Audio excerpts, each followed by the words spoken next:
Have you ever held onto your armrest on an airplane while your stomach flips through turbulence, hoping quietly to make it through, or at least knowing how to open up a parachute that you never wanted to use? Fortunately, this is not a normal phenomenon for destinations to which individuals fly more regularly. However, every landing and takeoff is an adventure for some others. These are the top 10 most dangerous airports. Make sure to like, subscribe, and hit the bell icon for more videos. Number 10. Princess Juliana International Airport. One of the oldest and busiest airports in the country is Princess Juliana International Airport, SXM.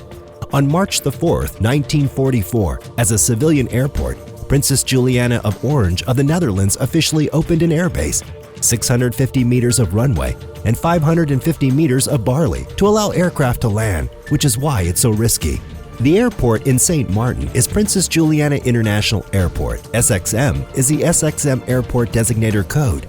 The airport handles a range of aircraft annually, varying in size from Cessnas to Boeing 747s, making it the Northeastern Caribbean's second busiest airport. It caters annually to 1.8 million travelers, mostly from the Americas, Europe, and the Caribbean. Princess Juliana Airport holds people hanging onto their heads with an extension of the beach situated just before the runway. As the plane descends, it's just a few feet above the people's heads and also welcomes them with an unpleasant gush of sand and wind. Number 9. Gibraltar Airport. On the southern coast of Spain, Gibraltar is a small British territory. It has an area of just 2.6 square miles. Small as it might be, one of the most severe airports in the world is said to be home to it.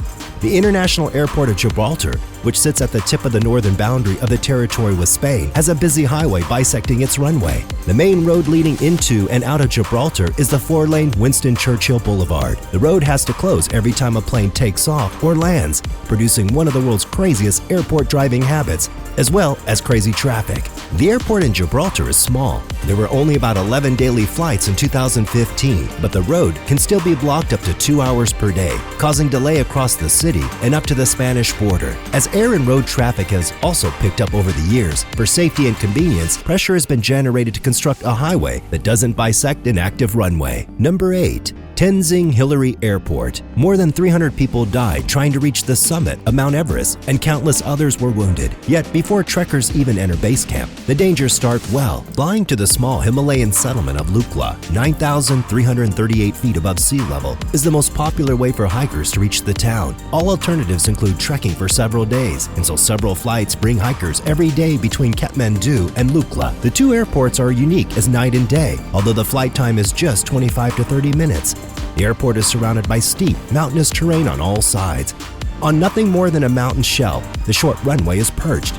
There's a wall at one end and a steep drop into the valley below at the other end. At these altitudes, the air density is substantially lower than at sea level, and this has a negative effect, reducing lift on the amount of power produced by the aircraft engines. Reduced air resistance also makes it more difficult to slow down the aircraft. The longer the runway is, the better at high altitudes. Number 7. Congonhas Airport. Congonhas Airport is potentially the airport with the most slippery runways in the country, situated in the middle of Sao Paulo. In this situation, the poor drainage system is the biggest threat for experienced pilots. The airport currently has 2 runways with a length of 1,435 and 1,940 meters. Because of a series of horrible aircraft accidents, the general public is familiar with a large airport in Sao Paulo. One of the first aircraft accidents near the airport occurred in 1941. The aircraft, which was entering the Congonhas Airport, could not overcome the mountain massif and crashed. 13 individuals is the number of victims. The fog covering the town 3 years later became the cause of the crash, which cost 16 lives.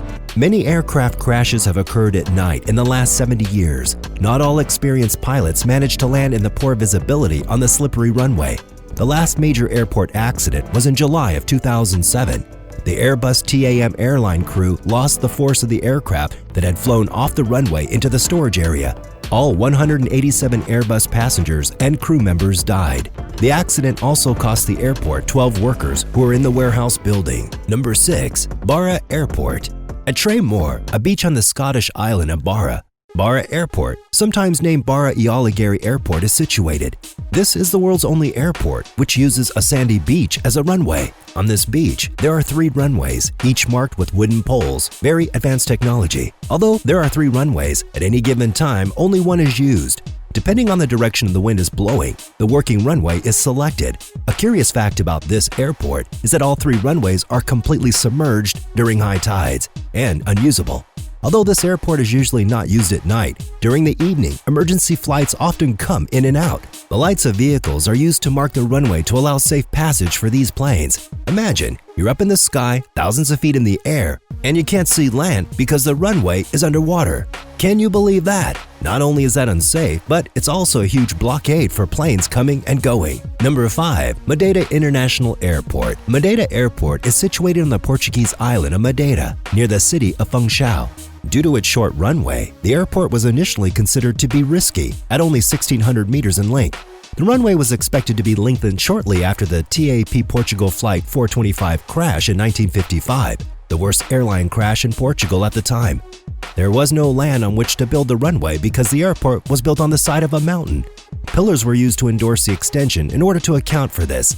A Brazilian business known as Andrade Gutierrez did the difficult job of designing and constructing the new runway.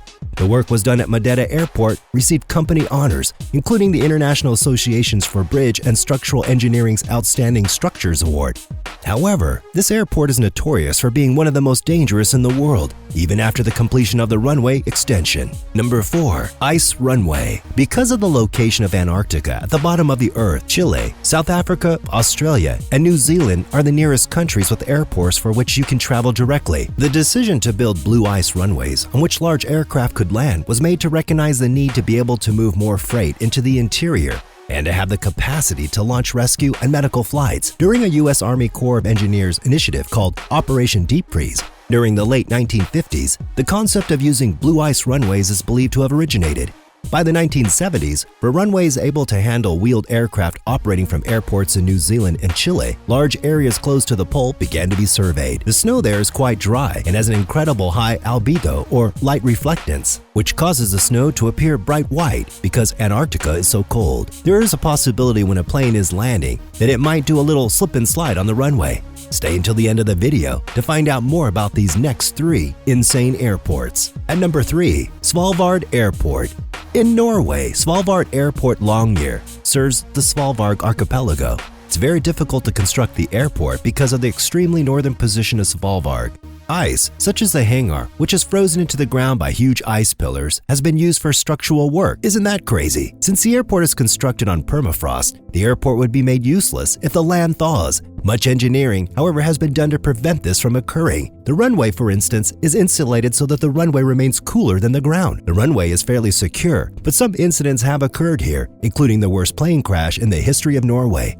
A flight bound for this airport crashed into a mountain just less than 10 miles from the airport in 1996. In this crash, all 141 passengers were killed. Number 2. Paro Airport. Between two 18,000-foot Himalayan mountains, Paro Airport in Bhutan is sandwiched. This airport is one of the most dangerous places to land, as it's important to navigate airplanes between mountains, with heavy mountain winds, of course. To land on a short runway. During the day, planes are allowed to land only when visibility is at its best. Doesn't sound as horrible as Lukla, does it? Take this into account. This airport is so unsafe that only 8 pilots worldwide are competent enough to land there. This is some terrifying stuff.